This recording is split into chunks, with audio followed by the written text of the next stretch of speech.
Kimberly Andersson, and I lead design at Tulip, meaning I'm responsible for ensuring that everyone who uses Tulip has an intuitive, understandable, and enjoyable experience in our platform.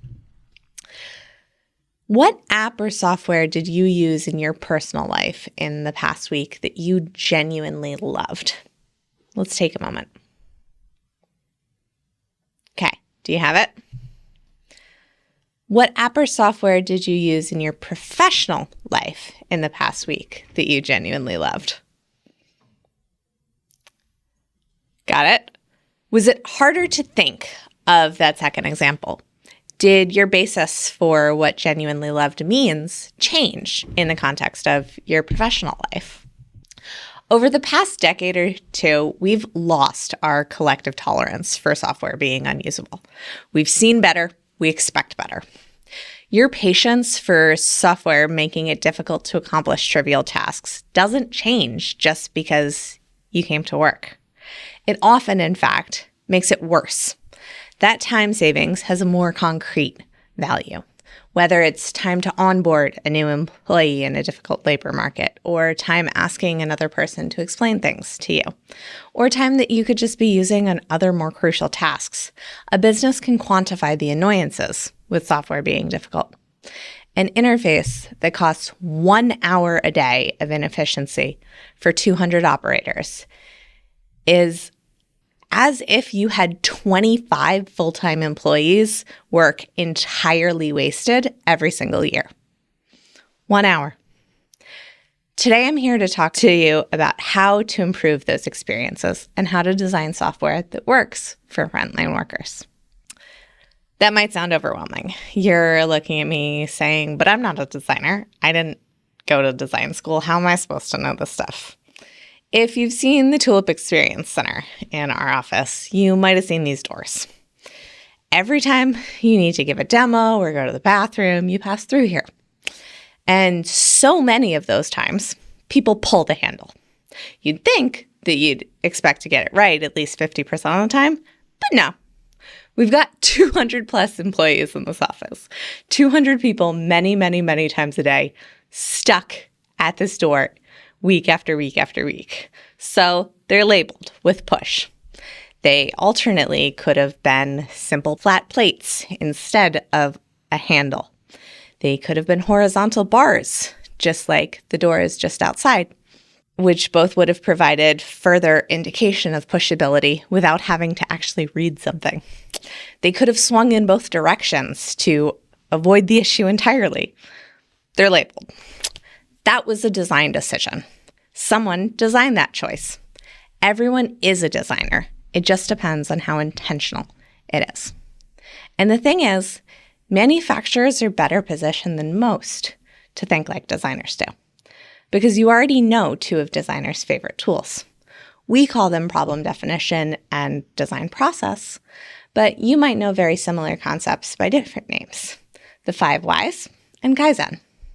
Sakichi Toyota defined the 5 Whys method as problem-solving training, which was later brought into the Toyota production system by Taiichi Ohno. It's a fairly simple method, repeating why to each consecutive answer 5 times to get deeper into the underlying problem rather than simply focusing on surface solutions. So, labor costs are too high. Why? Well, our operators are underutilized. Why? Because they specialize in specific processes and they don't have the parts to do their part of the process yet. Why? Well, they don't have visibility into incoming supplies coming off the trucks. Why? Because receiving tracks using paper only. Why? Well, suppliers all provide the paper records in differing formats. That gets me to a question that I can actually solve. How can we collect receiving info in a consistent format to inform the people scheduling operator shifts? If we only solved that first problem, we might have just assumed we had too many operators and not been able to capture additional production value. Or we would have gotten lost in the fuzziness of far too many possible reasons. we would have ended up with totally different solutions and a different business outcome. The core purpose of design is problem solving. Plan, do, check, and act. From Walter Schuhart to Edward Deming to lean production methods, this method has been adapted over the past 100 years to become a fundamental part of Kaizen continuous improvement. On the right, we've got design process, defining the problem, brainstorming ideas, developing a prototype, testing, and iterating. These two diagrams look awfully similar to each other. Designers are continuously improving on their products and interfaces, just as manufacturing process engineers do. Plan, do, check, act. So first, you'll want to plan, focusing on finding opportunities for improvement. There are countless stories where simple user experience errors and improvements cause massive business value. Amazon made $300 million changing their sign-in button to continue as users stopped abandoning their carts when they left to go to their email to figure out whether they already had an account and what their password was. Citibank lost $500 million because a worker filled out one field of this form below rather than the 3 that he was supposed to. That form kind of looks like a lot of MESs, doesn't it? In some of our customers' worlds, these inefficiencies look like every hour writing down 4 torque values, grabbing a calculator and calculating the sum and average of those 4 values, manually writing those down, manually graphing them out on graph paper and drawing a line, physically handing that to a supervisor to take it back to their computer to plot it in Excel. If you think about that process and rebuild it the way that they did in Tulip, they ended up with one step with 4 form fields, an auto-updated chart, and a connector to send it to Excel automatically. Another customer was counting the number of pieces going through on a whiteboard, sometimes missing a tally mark or scribbling something wrong. A lead would come over and transcribe from the whiteboard to paper, transfer that to Excel. But every now and then they'd have to restart their counting because they just got off somewhere. That became a break beam sensor with no interaction necessary, purely automation. They saved 2 to 4 hours every single day.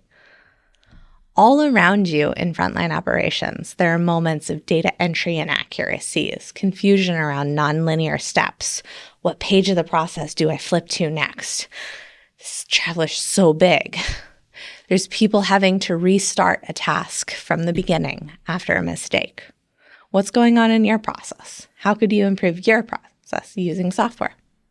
You might not always know what a process problem looks like, so I'm going to give you some examples of things to look for as you're evaluating or as you're walking through your shop floor. You can look for pauses, moments where an operator is taking a moment to maybe think in the back of their heads for just a touch of something that they can't quite remember what they're supposed to do next, or moments where they're looking around for where to find specific information. You can look for repetitive tasks, moments where people are really doing the same thing over and over again, and it's not adding value, like when people are walking to give their supervisor a piece of paper rather than being able to pass that off in another way. Manually writing things down and opportunities for inaccuracy where someone might maybe write a 9 instead of a 6 or put something in the wrong field on a form. Looking elsewhere for information. If someone's focused on their work instructions, or should be, but is actually having to look things up in a manual next to them, that's a moment where information isn't readily available to them and they're wasting time. Look for moments where another person needs to come into the task, whether that's to answer a question or be a handoff between 2 tasks. when a different device is used, where information may not be flowing as freely as possible between potentially two digital systems, or when the user's hands are full, when they're just juggling too much and maybe they can't interact with the things around them as well as they would like to, or when significant training is involved and they're having to be taught how to find particular information or what to do next. When a user has physical constraints, like are they specifically required to stay within a certain area of the shop floor, or is it hard to reach one thing from another? Are there any operators with differing physical abilities?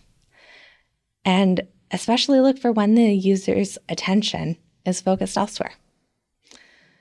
These are just a handful of examples. You know your processes best, and as you pay attention, you'll spot moments that seem off.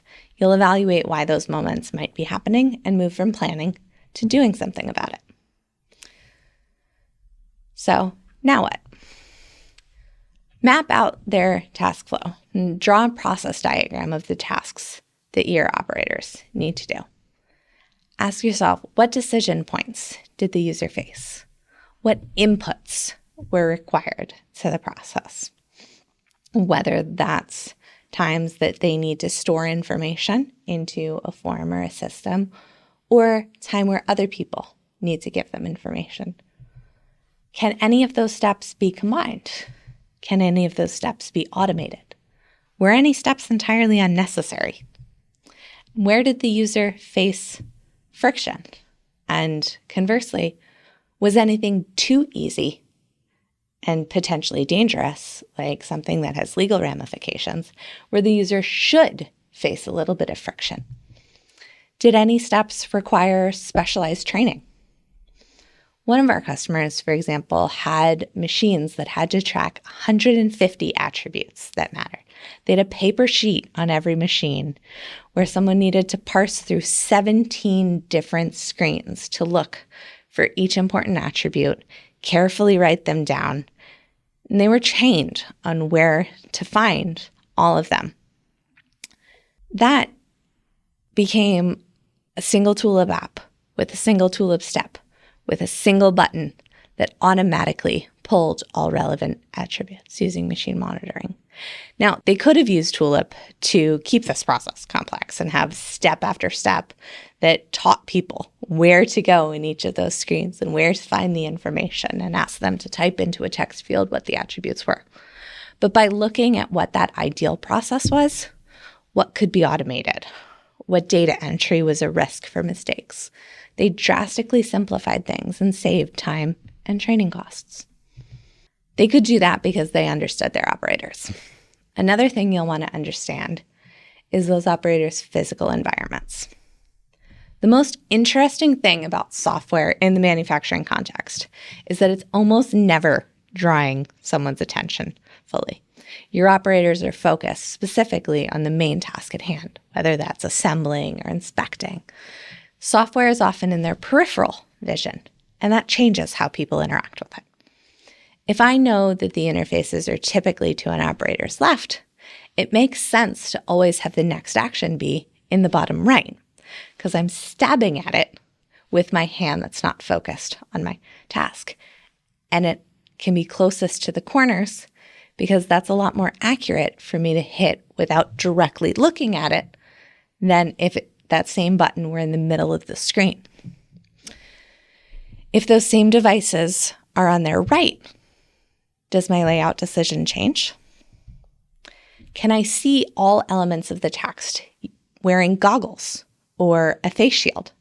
I might need to change the colors of the text or the boldness so that they're more visible if my eyes get fogged up. Is there important information that I'm missing if I'm viewing it from a seated position below? We've all sat in the front row of a movie theater at least once or twice and know how much that affects how well I can see things. How do I progress through a task if my hands are in a glove box?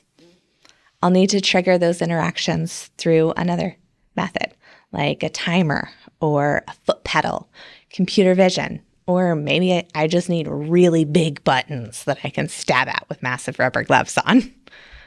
How does the sizing of content and one-handedness of interactions need to change if I'm walking around with a tablet, working with very big things instead of sitting at a bench? I need text to be concise enough that reading it won't make me trip. If it's a dashboard 12 feet in the air, it'll require a very different text size than that same dashboard on a phone in front of me. If I have the constant hum of 10 noisy machines around me, alerts won't catch my attention via the cute little ding of a laptop. I need alerts to be thrown via bold colors and banners that I can see even from the corner of my eye. These are things that don't show up often in a functional requirements doc for software, but they're things you can learn pretty quickly walking around the shop floor, and adjustments that you can make pretty easily if you're using a flexible platform like Tulip. To see whether you are making the right choices, you have another design tool in your manufacturing toolbox for checking usability in the real world. Once you have a prototype of a new experience, bring it to your operators and go to Gemba. Take a partner with you to the shop floor and observe how people really interact with your software. Approach it with curiosity, not correction. You're looking for opportunities to improve your interface. You should prepare clear tasks to complete and stay silent at first, then probe where you need to. How do you do that? Ask unbiased questions. How many apps do you expect to edit in the next 6 months? How many apps, if any, have you edited in the last 2 weeks? Which of those was more accurate? How would the answer have differed if I had asked, how many apps do you work on? You're always going to want to ask about past behavior and speak about specific timeframes so that users can contextualize their answers, give you more truthful answers, and also that you can compare better across different operators. Because if you ask about frequency and one person answers based on the last 2 weeks and the other person answers based on the last 6 months, well, that's not great data analysis for you to have to do. Ask neutral questions rather than, do you think this button gets you there? What do you expect would happen when you hit that button? Don't assume. If I see someone pause in a task, I might think that they were confused or frustrated for a moment.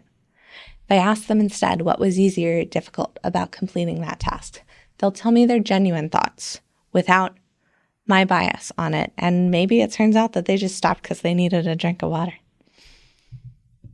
Don't name interface elements. So when we are working on software ourselves, we oftentimes get used to having specific words for things that we use internally. But your operators don't know that. They are thinking of them by different things that fit different mental models of theirs, and you naming those might actually lead them to a fake answer, or it might just confuse them further. So instead of saying the related work instructions videos, this area on the side of the screen, what do you think that is? Match your language to your participants' language. If someone didn't phrase things as helpful, even if it looked like things were helpful, you mentioned the picture. Tell me more about that. Always allow them to name their own thoughts and name their own emotions as they're going through this. And stay open-ended rather than, did you find this experience more useful, which most people are going to try to answer yes to just to make you feel better and not elaborate. How would you normally perform this task without this tool? They'll tell you a lot more than a yes or no answer would, and be able to tell you honestly how it was more or less useful, and how that differed from their original process. Follow up. Tell me more. Can you show me what that's like? Can you give me an example? These are just some ways to ask questions, and as you get more comfortable, you'll learn to tweak things a lot more. There's also some quick tips that you can learn to check your ideas as you're working on them before you bring them to users. We'll try this out with an app from the Tulip tech that hasn't yet been through design review. Close your eyes for 5 seconds.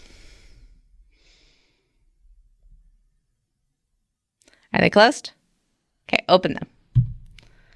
What's the very first thing you notice? Most people would probably say the big blue buttons on the process overview on the left, or the report button below them. Once you make it past that, probably the center content. But what's really most important in this step? Well, it's the procedure instructions. Take a picture using the small capture region, and then the button to take and analyze that picture, small and green below that. But that's not what we noticed first. This station's at a physical bench where an operator would go through this process many, many times per day. What if every time this is performed, it takes 2 seconds to figure out what's next? Those few seconds over and over and over again add up to cognitive fatigue, burning out the operator instead of helping them stay focused on the task at hand. I took a few minutes and updated this. 3 tiny little tweaks, reducing the impact of the step colors on the left from bright blue to a light gray, brightening the Analyze photo button color, and making it larger than the next button in the corner. It's not perfect, but it draws your attention immediately to what you have to do next. Take a photo. Those tiny tweaks make a difference. Closing our eyes for a few seconds, taking a few minutes to adjust the colors and sizing, we've just saved that cognitive fatigue and reduced task burnout. If we test it again, we're likely to find that tack time gets a little better too. Now, you're looking at me and wondering, but I have 30 different processes with all different apps. How am I supposed to find the time to test and iterate on them all? Here's a secret from the professionals. We don't. We build systems and patterns to simplify the easy decisions and focus our testing time on the unique differences in each use case. If you're a Tulip user, you might notice that when lists of things appear or when you have to choose a data source, those visuals and interactions are the same no matter where you are in the platform. Or more likely, you don't notice because it feels familiar enough to you to move on to your main task. The most important buttons on every screen are the same colors. Create and delete are in the same place on each screen. Your navigation doesn't change from one page to the next. Those are all little examples of putting into practice what we call design systems, and you can build one too. This is a really cool UI template built by an app builder named Cody Whitehair at Stanley Black & Decker. And Stanley Black & Decker has over 50 sites around the world using Tulip, where they're building apps every day, hundreds and hundreds of them. They don't want to have to decide what color should buttons be, and they don't want to have to test that every time with a new set of operators for each app. So they've simply made some basic rules. Every time I have a complete button, it's this color green. My buttons are this size and show up in this order. If I have an alarm, it's red. My next button is always going to be more important than returning to the previous step. So it takes up more space than the other. They've even got variations of this for light backgrounds and dark backgrounds, depending on the context for individual physical environments. They've got consistent form layouts so that no matter what kind of information you're tracking, it can be shown in a consistent way so that operators get used to how to fill it out over time, where to find the buttons, where your next button is. And then those individual app builders don't have to think about that decision, but can think about what fields and inputs they really, really need to be tracking and what can come automatically. They have patterns for layouts of more complex widgets, how to separate attention with colorful graphics. This really helps because processes change really fast and they're creating new apps every day. And they want to be able to deploy new apps as quickly as possible and continue building. I gave an example earlier of operators needing to track 150 attributes on a machine and replacing weeks of training people on where to find those attributes with a single screen and a single button. What I didn't tell you earlier is that a few months later, they bought a new, slightly different model of machine. Before Tulip, they would have spent months coordinating a new training and retraining all of their operators on the new machine. They didn't. They simply modified their mapping and deployed their app again with new connectors. By focusing on building the right interface for their operators, they also got a backend that was configurable and scalable, not locked in. They got there by planning, doing, checking, and acting to continuously improve towards a process that met their frontline workers' needs. You're designing processes every day too. Design with intention. Don't let your design decisions be the push-labeled door handles of accidents and frustrations. Look for opportunities. Map out your process flows. Understand the physical environment, and go to Gemba. Whether you're formally a designer or not, you're making design decisions every day.